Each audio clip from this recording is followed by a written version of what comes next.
Okay, we have some great people here from Barcelona, San Francisco, Canada, Ontario, Pittsburgh. Wow, cool, awesome. So it is 12:05. Oh, sorry, in the East Coast. And in other places, it's 9 a.m. PST. If you're in Lagos, maybe 6 p.m. Austria, 6 p.m. Lebanon, 7 p.m. Welcome to the webinar. We're going to talk today about the Great Resignation and the magic ingredients of how to make employees stick around and contractors. I have some really awesome panelists today that you'll love hearing from. They're experts in their field, so feel free to put your questions together. A little bit about what's going to happen next. Let me go here. So we're going to go, Charles, who's helping me put this together, will populate a poll on the screen where you'll see a few questions. This will help us understand the group here today. So please answer that question, and then we'll go into a panel discussion where I'll ask a few questions that we have prepared based on the research and what's happening out there. And we'll leave plenty of room at the end for Q&A. So please make sure to get your questions early. Charles will compile them. And towards the end, maybe 20 minutes before we end, we'll start with questions. I want to make sure this is interactive and you guys get the most out of it versus us just talking here on the panel and you just listening. So I want to make sure that you are heard and your problems or issues or anything that you have in this space, you are able to bring that to us so that we can discuss it. So without further ado, Charles, if you want to put up the poll, that would be fantastic. Right, it should be distributing right now. Cool. So we'll give it about 60 seconds here for everybody to get their answers in. But the question is your organization borderless? Select one of the following. The answers are no, and we do not have plans to become borderless. No, but we want to become borderless in the future. Yes, we are in 2 countries currently. Yes, we are in 3 to 5 countries currently. And yes, we are in 6 or more countries. Alrighty, we'll give it about 20 more seconds here. About 65% of you have voted so far. 70%. All right, 5 more seconds. All right, I'm going to go ahead and close up the poll here. Share the results. All right, so Lona, I will just leave this up here if you want to talk to it real quick. Oh, great. So what I see here is that almost the majority, well, the majority actually here, it's more than 3 countries. As you guys can see, maybe from my screen, and 26% say no, and we don't have plans to become borderless, which is fine. And 10% says no, we do not want to be borderless in the future. That's great. So I think we'll have something for everyone. I think you can close it out, Charles, and maybe I can see my presentation again. Let's see, where did it go? Give me 1 second.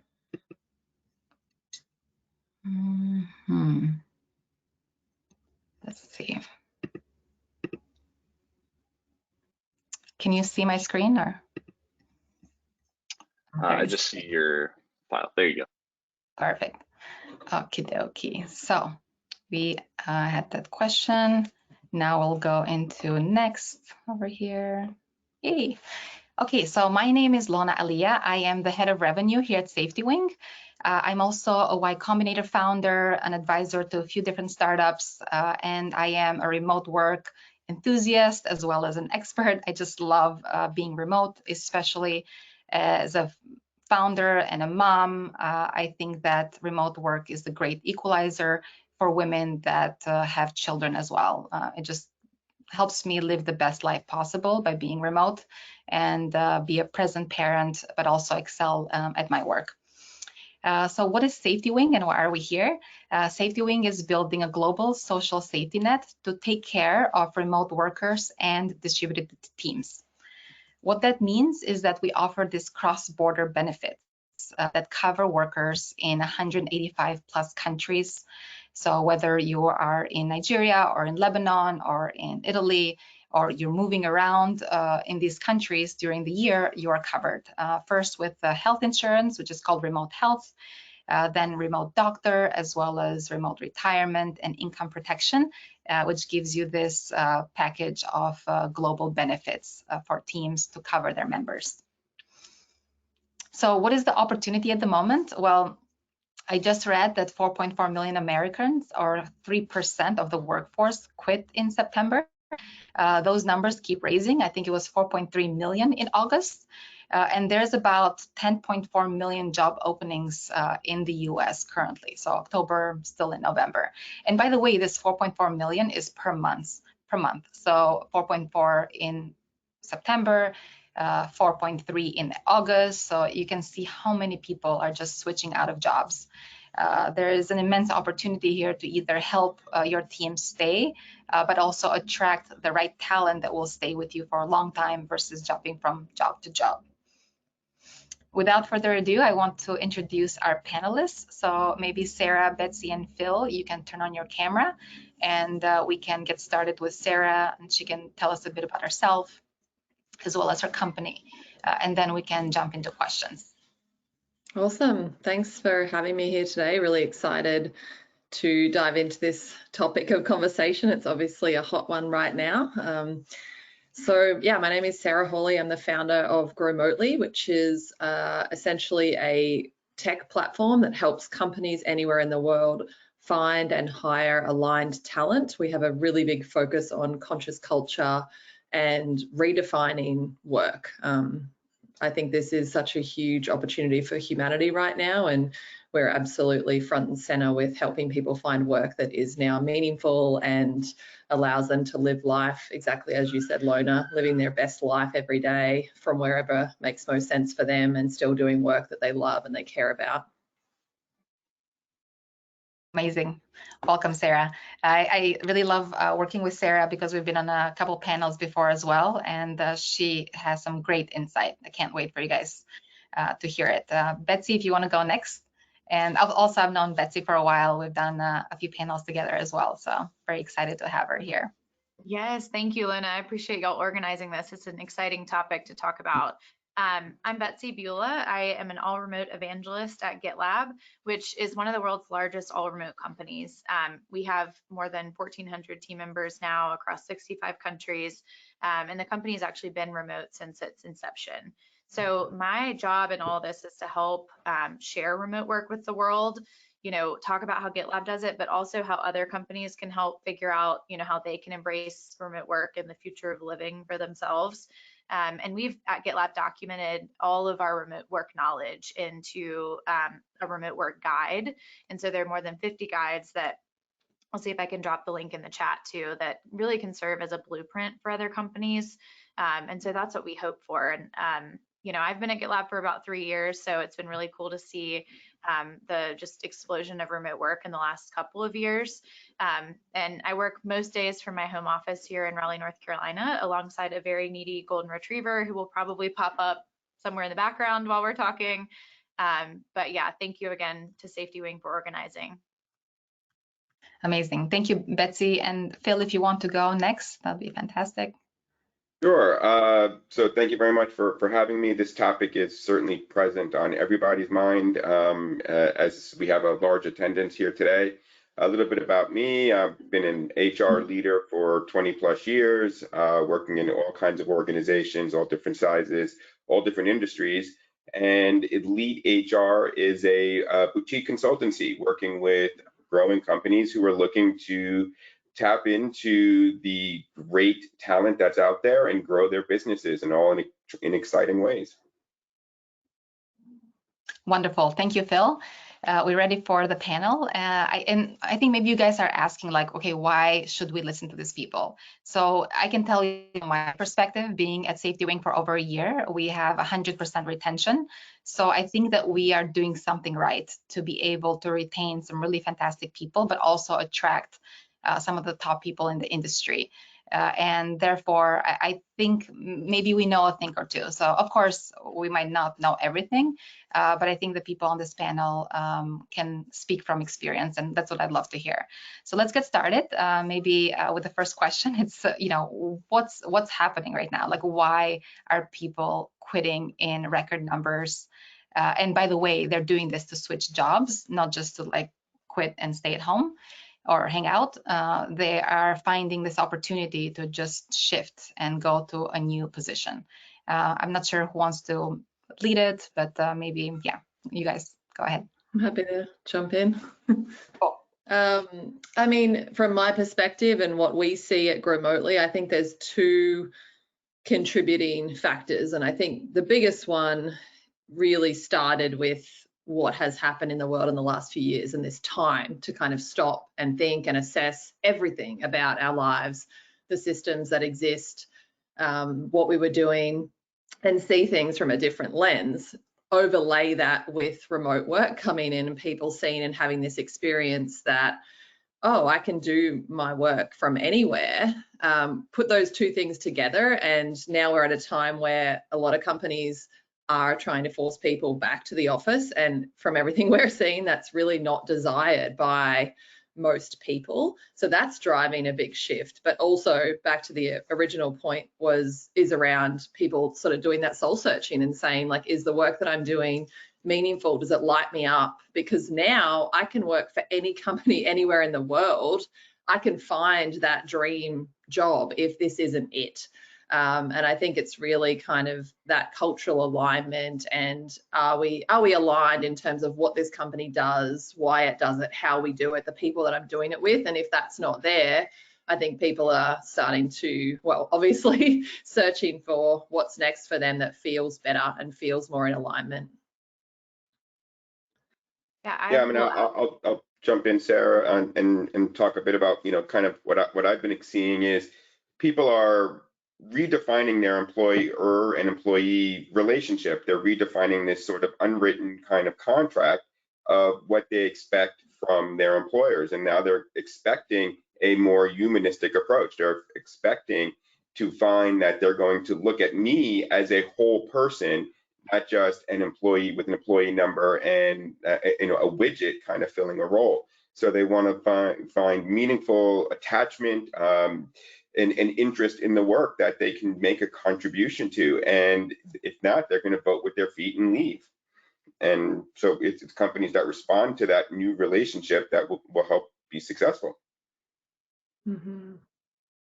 Yeah, and I would just add to that and echo, everything that Sarah and Phil have said, that this past 2 years, I think we've just seen this massive shift in how people want their work and their life to be intertwined, and really wanting to shape, their work around their life in a way that works best for their specific situation. And it's really, again, allowed people to prioritize what's important to them, whether that's family or, a hobby that they didn't get time to invest in before because they were commuting every single day, or in their community, or just generally being better about rest and wellness.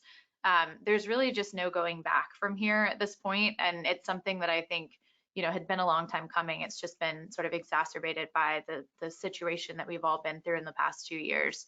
So the best talent is going to want to have that high impact career and the flexibility to live their lives in whatever way they want. And so again, that's totally doable now, and there's so many opportunities for them to do that doesn't require them to relocate to a tech hub or a certain city or region where the company that they're after is hiring.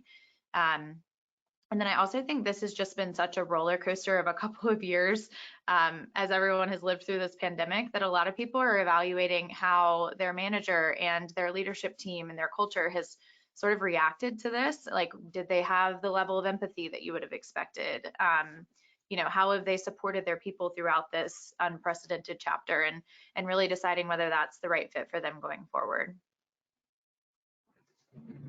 That's a great point. And I think, why right now it's become this employee-centric job market, right? So like, why do you guys think that this is the moment where everything has shifted completely? So like during the pandemic, obviously everybody was trying to hold on to their jobs.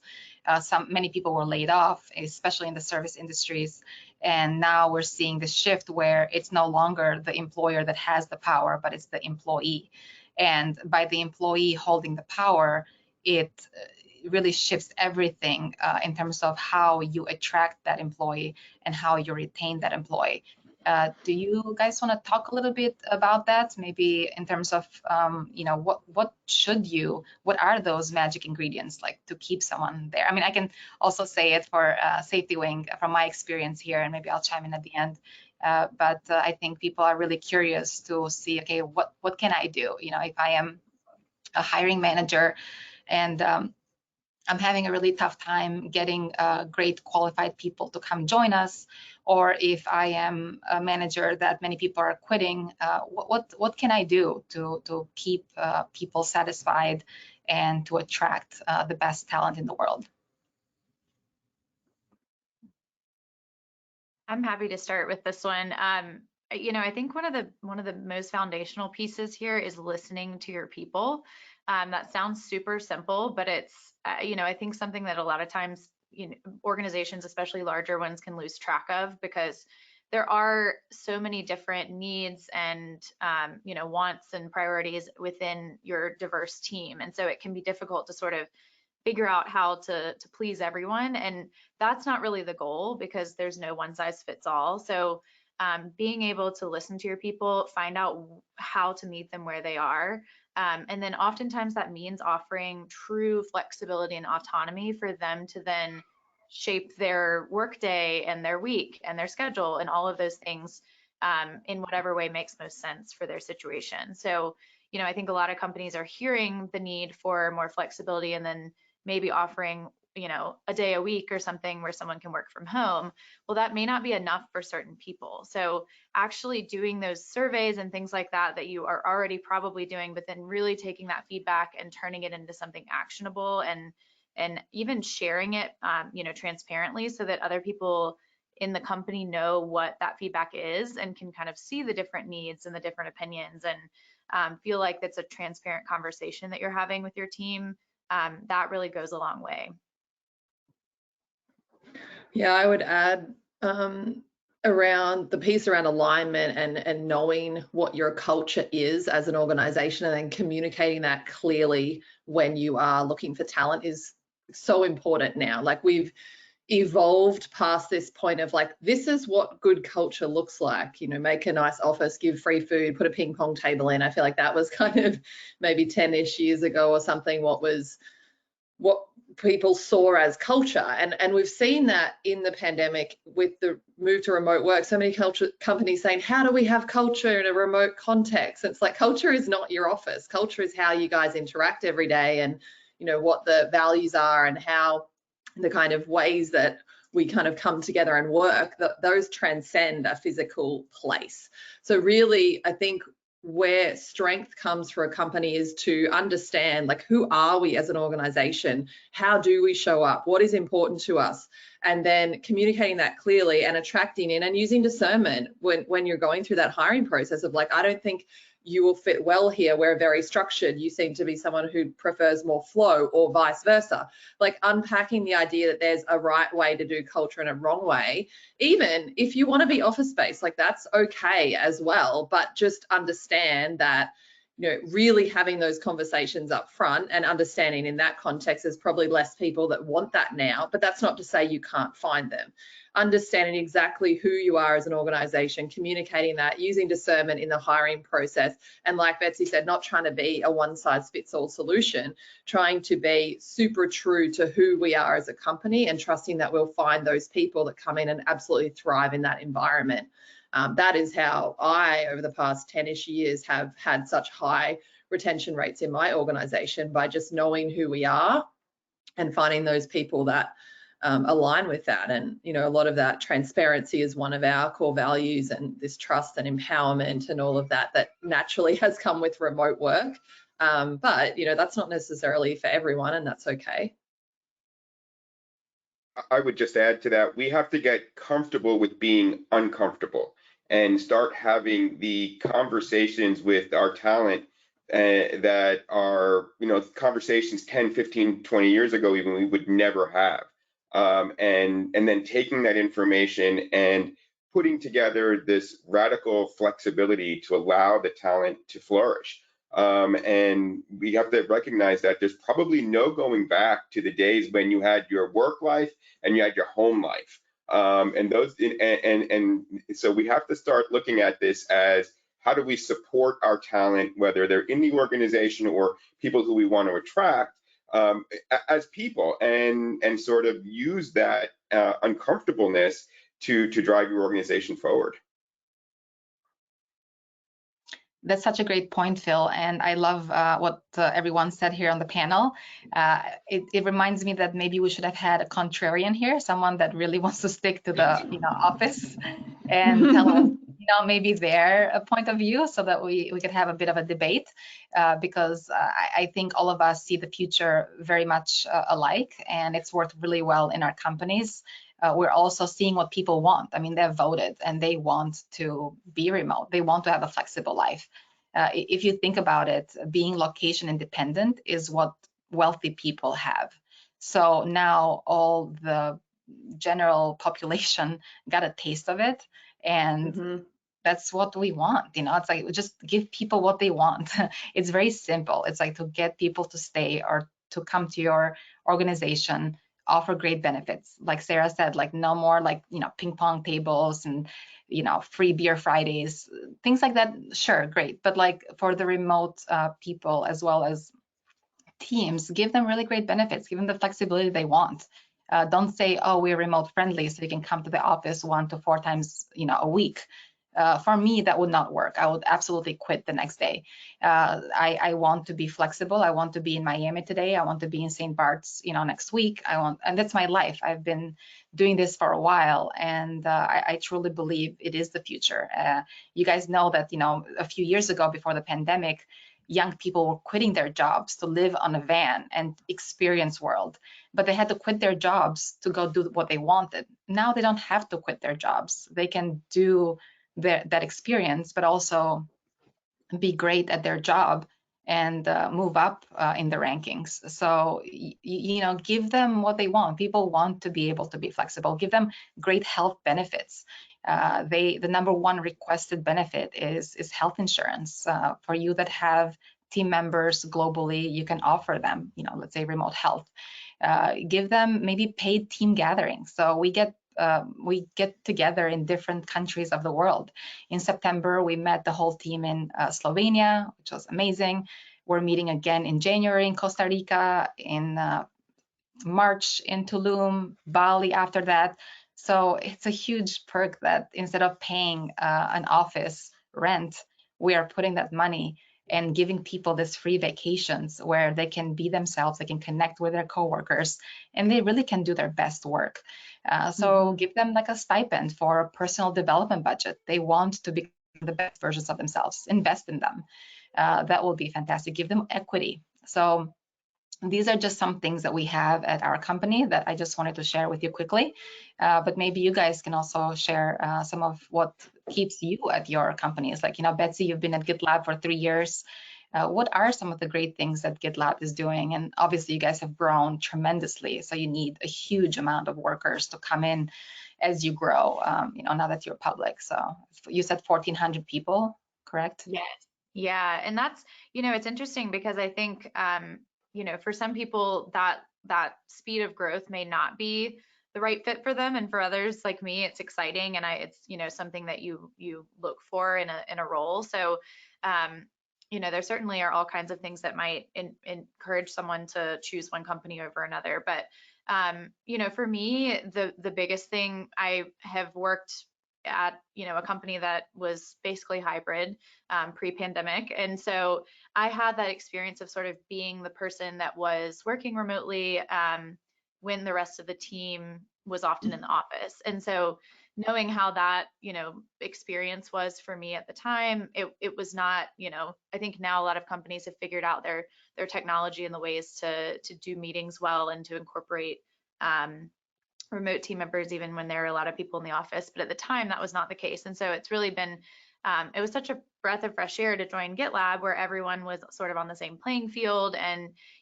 everyone's putting the effort and intention into informal communication and making sure that you're getting to know each other as people and not just as coworkers.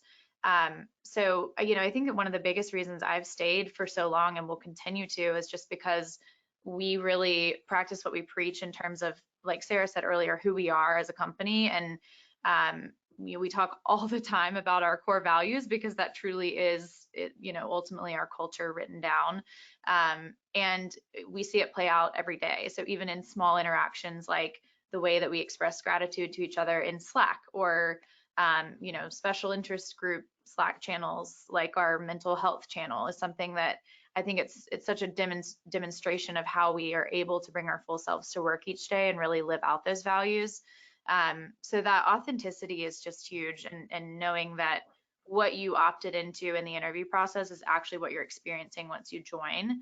I remember in my interview process with GitLab reading our handbook, which is publicly available, so you can anyone can go look it up, and it documents literally everything we do. But I remember thinking this is too good to be true when I was reading it as a candidate. So coming in, as after even just a couple of weeks, I realized, like, oh, they're really serious about all of this. And so having that experience and knowing that what you're showing people in the interview process is really who you are, I think is something that will encourage people to stay. Yeah, I think that's so important to, like, what I was saying earlier about really know who you are and communicate that. Like, don't try to be something you're not as an organization, because it's going to be a lot harder to try to uphold values that are not actually natural to you.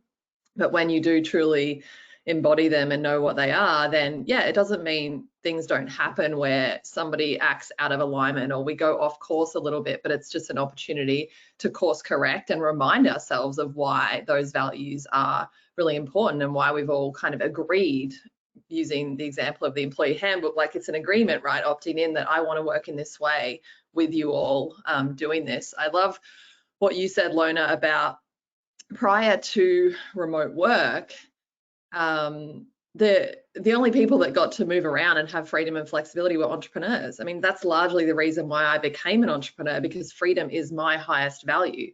And it is such a gift to me now that I get to give that to my entire team, that we all get to have the same lifestyle, the same freedom, the same choices and flexibility. And when a team member moves countries, that's like, I just feel so happy for them, because traveling is one of the things that I love. I've traveled to over 60 countries. Like, my entire adult life has been living in different places, nomading, whatever has tickled my fancy at the time. But knowing that I give that to my team every single day now is like such a gift. And to know that that's on offer right now for all of humanity. That is on offer, that we can redefine work into this experience where we're truly just living. We live, and this is my gift that I have to offer the world, and I get to have a job essentially where I give that gift every day, but I still get to be at home with my children, or go live and nomad for a year with my friends, or do my gardening, or whatever it is that lights me up every single day. I get to do that, and my team have that same opportunity. Like, everybody has that opportunity right now. Like, why would we not say yes to this? Like, this is literally the great redefinition and changes the trajectory of the human experience forever.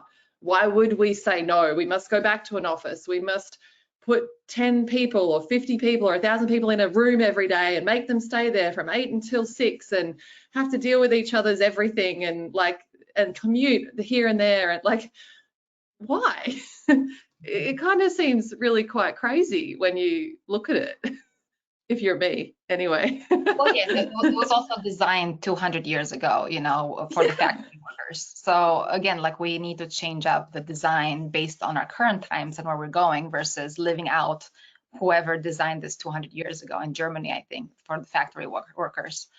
So yeah, we need it's to. Not a factory anymore. Yeah, it's not a factory anymore. Yeah, it's really, really interesting. Phil, did you have to say something? Yeah, I mean, I'm sure there are some that are listening that have to go to an office for one reason or another. And while we're all evangelical on this remote work, there are some things that those that are stuck in an office, and I'll use stuck as a kind of a personal word. There are many things that you can still do. I mean, you can still have a lot of authenticity. That will certainly help you keep your people. You can still be flexible in some of your programs and so on, and policies. And if you let folks still be human while they're at work, even in an office, and give them flexibility and the ability to own and manage their own lives, then you can still sort of keep some of these folks even in an office setting. So I mean, there's still some positives to being in an office setting. I don't think I personally would ever want to go back to one, but as a consultant, I certainly do work with companies that are going to be in an office and remain in an office setting. So there are still lots of creative things to do for those individuals. That's a great point, Phil. And I think one of the things we talk about a lot is that all of these sort of remote first practices that we share really are helpful for any type of company, no matter where you are on that remote work spectrum. So, even if you are an office first company that only has a few people who are working remotely, there's a lot to be said for, incorporating some of these practices like, asynchronous workflows or things that that all remote companies really have to lean on, but it will make your company more agile and able to, flex with future changes, like hopefully not pandemics, but things that require you to be flexible. And so, it's not only applicable to companies who are all remote or remote first, but really anyone along that journey. And I think it can be helpful for everyone to kind of look at it through that lens too.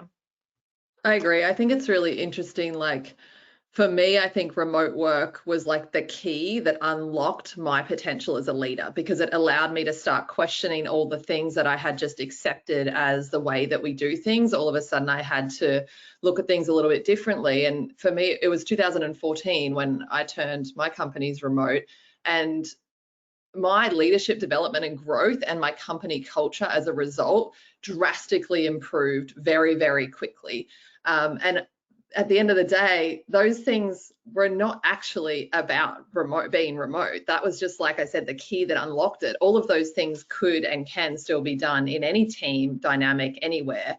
The trusting people, empowering them, being transparent with them, all of those things, for whatever reason, kind of I accessed through this path to remote work, but really I think they can exist and do exist in any scenario. Yeah, that's awesome. Thank you, Sarah, Betsy, and Phil. I think there's a few hands that keep going up, so I just want to make sure that we are conscious of time. It's 37 after. Maybe, Charles, have we received a ton of questions that we probably should start answering? Yeah, I think we've got a few more minutes here. Just real quick housekeeping for those of you that have been on that, if you have another meeting here at the 30-minute mark, this is recorded. I've got quite a few questions on that. The slides are attached to this as well. So, but Lona, can you actually hide the slides real quick so that we can see everybody's faces a little bit bigger? Okay. What about now? I think you just have to hit stop sharing. Okay. In the control panel. Okay, yeah, so yeah, I've got quite a few questions. There's probably 15, 16, 17 that have come in so far. Oh, wow, that's a lot. So, yeah, there's quite a few there. So if you want to take a look in that Google Doc where I'm putting them all. Okay, I think we should start. Yeah, we should start answering them, because I'm sure people are really excited to, get their questions answered. I think before maybe you compile them together, maybe start asking Charles. I'll just say like one more tip. I was reading this today, is that if you'd like to figure out what's happening in your organization, why people are leaving, have a stay interview with those people that are staying to figure out what's helping them stay. Like, why are they so committed? That way you can maybe showcase those values to the people that are trying to leave or those that are coming in. But this stay interview really helps you keep a pulse of what's happening in your organization. I know at SafetyWing we have an internal NPS survey. So NPS is a Net Promoter Score. It measures how happy your customers, your people, things like that are. And we report on this every month. So along with all the other goals of revenue, we report on the internal NPS survey, which needs to be at 9 or above out of 10. So that has been happening for the last many years here. And as long as I've been here, it's been over 9 all the time. And we haven't had one person leave yet. So maybe this could be something interesting to incorporate and really get the feedback, maybe completely anonymous, of what's happening. Maybe they heard a colleague leaving, they got maybe twice as much, and they're dreaming about this, new job to get all this money, but then they don't really understand that going to a new job requires, getting acclimated with everything, and maybe it doesn't pan out that well. So maybe some of those people that are trying to leave, you could prevent that by having that conversation and saying, hey, I have heard some people leave, but they haven't been so happy there. What can we do to make you happier here? So like Phil said, like, what are those things that people that are in the office can do to make you happy? And now is the time to negotiate, whether it's a bit more pay, whether it's a benefit that you'd like. Tell your boss what is it that you want, and have managers be open to hearing this feedback candidly and not taking it the wrong way. Cool. Charles, do you want to maybe start with a couple of questions?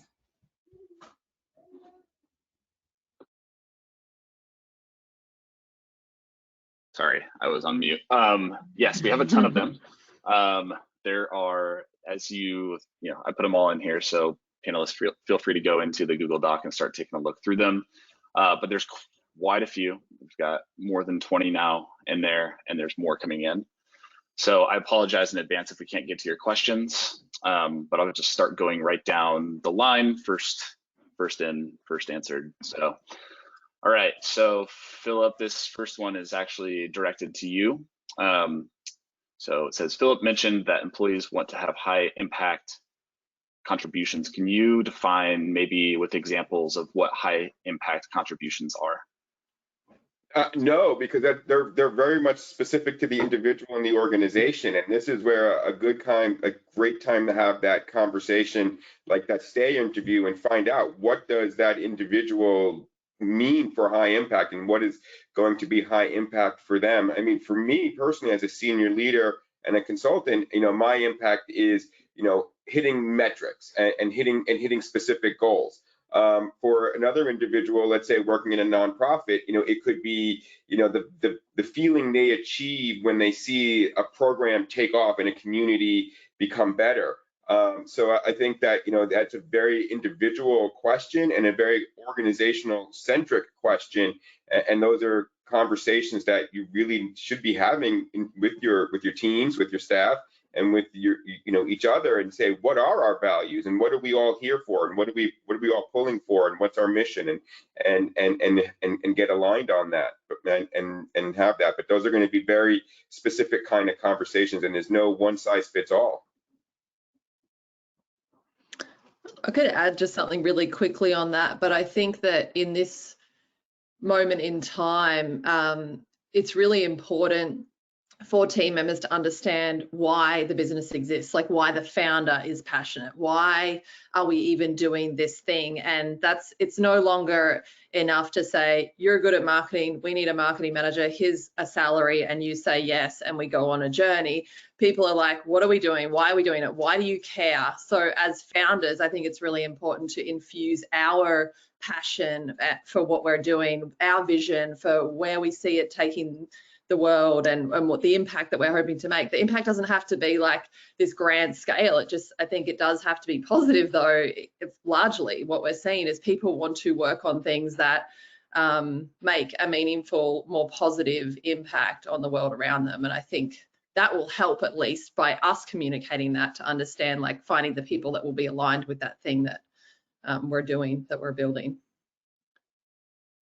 Another thing I'm not sure we've covered yet is really a sort of foundational piece of how you can measure success when you don't have people in an office, which is tracking results and not the time spent working on something. Mm-hmm. And that's another one that, like you were saying, Sarah, knowing sort of what you're working towards For Gitlab, we have each person in each smaller team have, their objectives and key results that they're trying to achieve each quarter, and those are documented, and then they roll up to the departments, OKRs, and then up to the, very top levels of leadership. And so being able to have that visibility into not only what's expected of you and what you are wanting to achieve that quarter, it helps you then see how that rolls up to what the company is working towards as well. So I think it kind of gives you that North Star that you're talking about.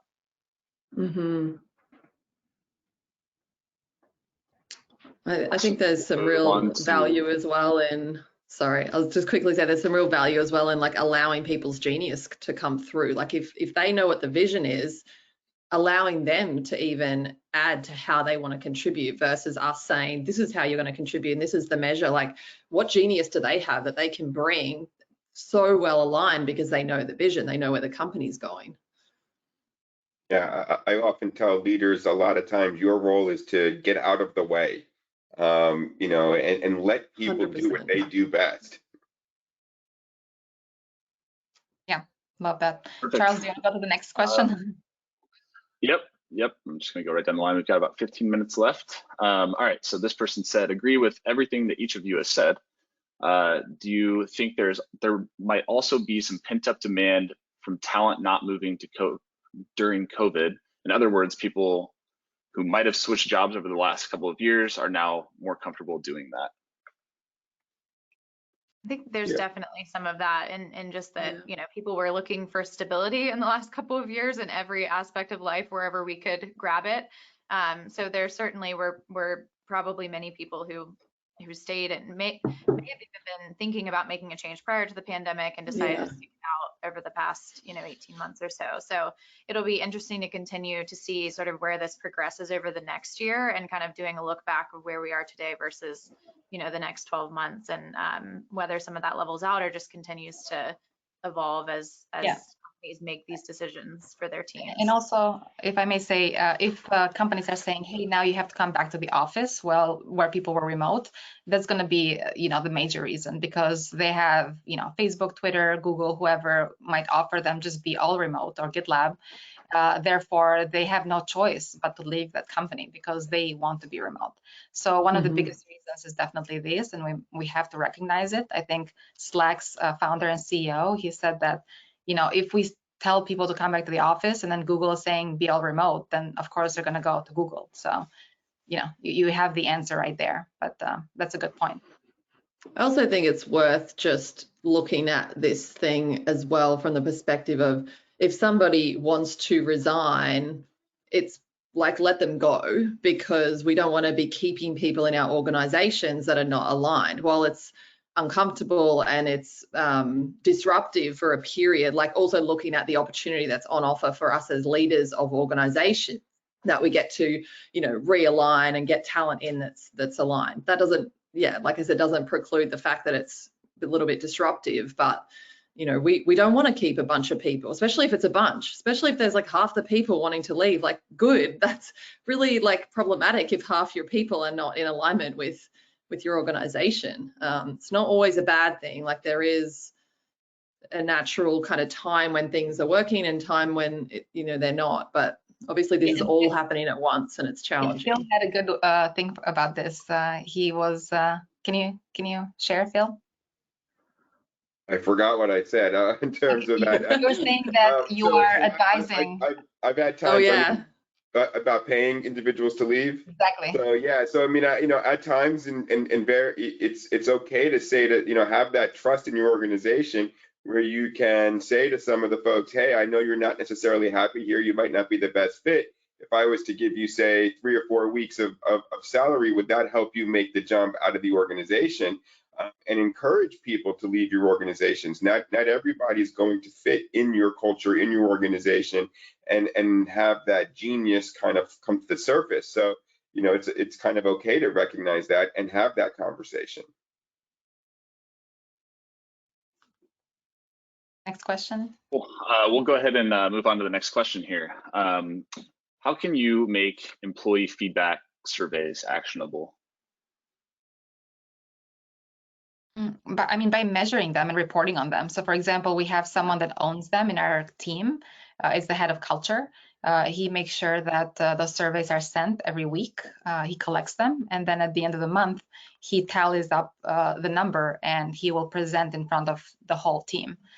So if that number has gone down, people will ask why. And what can we do? In addition, we do have a planning and prioritization hour. It's like a couple hours on Thursday, and we take like an issue or something or thing we want to solve. And sometimes we'll say this, like, okay, what can we do for people to be happy here and to have a score of 10? And then people will just like write down in the spreadsheet what they want, and then everybody will vote and rank them, and then we'll come up with the top 10 that people want, and then we'll start making them happen. So, you know, one of them was like, we want to have a castle in Europe somewhere. And the founders like went on shopping to find the castle. I don't know, it's something crazy, but like really great things that we have wanted that have become a reality just a couple months later. And that's a sign that the organization cares about their people and they want to make them happy.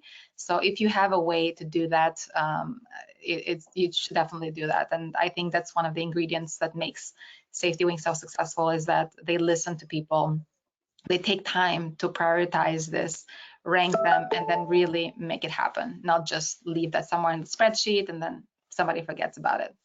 Yeah, the transparency there is so huge too, because the fact that, you know, being able as an employee to look and see what other people are saying and like where as a whole, you know, the company feels like we're doing well or falling short, that transparency is huge, because then you're not just guessing what other people are feeling, and you don't feel alone in how you're feeling about, you know, certain parts of the culture of the company. So I think that transparency goes a long way, even just in the process of taking action on, you know, the feedback. And that can go from things like, you know, even benefits. Like at Gitlab, our benefits team will do the same kind of prioritization activity of deciding, okay, here are the things that we're considering this year. What is most important to you? And I think there is a question on this list that's similar to that. Like, we can't possibly give people every single thing they want. So, you know, how can we approach that? So it really is about that prioritization and being transparent about what people are asking for so that they feel part of the conversation. Yeah, I think it's also, you have to be authentic and match that to your values. And sort of like, you know, we can't give everybody everything all the time, but if you're authentic and transparent and talk about it and say why or how this doesn't match our values or doesn't match where we are in our development as a company, that might also, you know, it goes a long way. People will feel that if that authenticity is there, and will understand that. That, you know, you can't give everybody everything all the time. Like, maybe it's not reasonable right now to give everybody unlimited PTO, and if you're authentic and talk about it, and that aligns with your values, then people will internalize that and understand, and not use it as a reason to resign, but a reason to stay.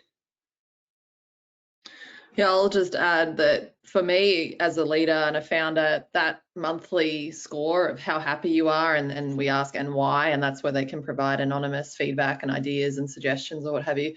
That is my number one key leading indicator of my organization. Like, that is the most important thing for me to action above and beyond anything else, because in my experience, and what resonates for me, is that if my core team aren't thriving, that will have a ripple effect out into everything we do in the world. So for me, it's the most important thing to look at, to action, to create priorities around, amongst all of the other things that we have to do as an organization.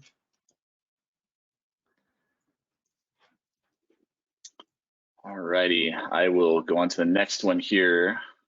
Lots of questions. We're not going to get to all of them, but I will share all of the questions with our panelists after today's webinar so that we can get you as many answers as we can. Betsy, this one's for you. Do you frequently see your team members developing friendships in a remote environment that is sought from many employees, especially millennials, Gen Z, and we knew how to do it on site? How has that changed in the new remote reality? Yeah, so this is something that, you know, it's actually, I'll also give a little bit of my personal take on it, but it's so important to be intentional as leaders about informal communication. So that seems kind of counterintuitive, like formalizing informal communication, but you want to be sure that you're not only creating an air or culture where that's encouraged and that people are welcome to reach out to other people just as humans and not just always to talk about work, but also just set up those moments for that to happen every day. So we have actually a whole guide on informal communication in a remote setting. If you search GitLab informal communication, you'll find it. But there's a lot of examples on that list of ways that we do that and really build those relationships instead of just making it a transactional thing about work all the time. And that does start with leaders to sort of like set the stage that this is something that's important within the company. But also just, on a personal level, I was actually worried about that when I joined an all remote company. Like I was someone who, when I was in an office every day, really valued those work friendships. And I have had just as many, if not more meaningful ones develop in an all remote setting, because I feel like you kind of cut through that small talk when you're in a remote setting. You end up like really asking the questions and, you're really seeing people's lives in the background, and you might talk about your pets or your children or things that are important to you because it's so front of mind and visible most of the time. So it kind of allows you to connect on a deeper level as a whole person earlier than you might if you just saw someone in a hallway or, at the water machine every day. So that piece is really important too. And, for many people, they have busy lives outside of work too, and it may not be the #1 priority for them to also have, these friendships at work that they need to manage. So it's also sort of like a different scale for every employee as to what they're looking for out of a job and work friendships and those relationships. So again, it goes back to that meeting people where they are and offering them the opportunities to do as little or as much as they'd like. Yeah, I mean, Awesome. Sorry, Charles. Go ahead. I think some of my favorite video calls and remote-based calls have been the ones where my dog jumps on my lap and my daughter comes in and pokes her head in and asks me something, and then people get to see me as a person, and that really brings my authentic leadership to the forefront. And they get a chance to see my kitchen and my dining room, not just the cold, stale office, and that really sort of helps. I think bring that human piece back to work. So I think I've got another question here that will knock out 2 of the questions at the same time. So let's jump into this. How do you manage the tax and social security situation? An employee jumps from country to country. Some countries like Indonesia require a visa to work even if it's for a week. The other question, which is very similar, is how do you manage expectations when a staff member says they want to work for a longer period of time, greater than 90 days, and tax issues from their host and home country means this is not possible. So let's talk about, how do you manage employees that want to go country to country, some of the tax implications with that. We use an independent contractor model for every single person who's in our company, and then they take responsibility for that themselves, which gives them ultimate freedom to figure out their tax residency and where they want to be and how they want to be and how they want to manage their money. So that works really well for us. Yeah, I was going to say there are a lot of software and partnerships that you can develop that allow you to do global payments, like to do global and NDAs and agreements, and sort of help you manage that beyond your traditional payroll or HRIS system, that give you a lot of flexibility and freedom. It's being able to say, I'm comfortable with this model, and I'm going to put the resources into it to make it happen. And that's exactly what Growmotely does. I mean, we help companies find talent anywhere in the world and take care of the kind of contracts and payroll. But I think, what's really interesting as well is that just knowing that this is an area that's going to evolve a lot over the coming years, because governments around the world are having to look at, well, how do we make space for this? Because it's happening and it's not going away and it's going to increase. Why wouldn't it? And we're seeing like new visas popping up for digital nomads all over the place. That's the first step. but we'll start to see new legislation, I'm sure, and Remotely is actively sort of working with governments around the world to put forward white papers on like what we think the recommendations will be. We're kind of in the process of formulating all of that, but and I'm sure there's other companies doing the same thing, because it's something that's going to have to be addressed.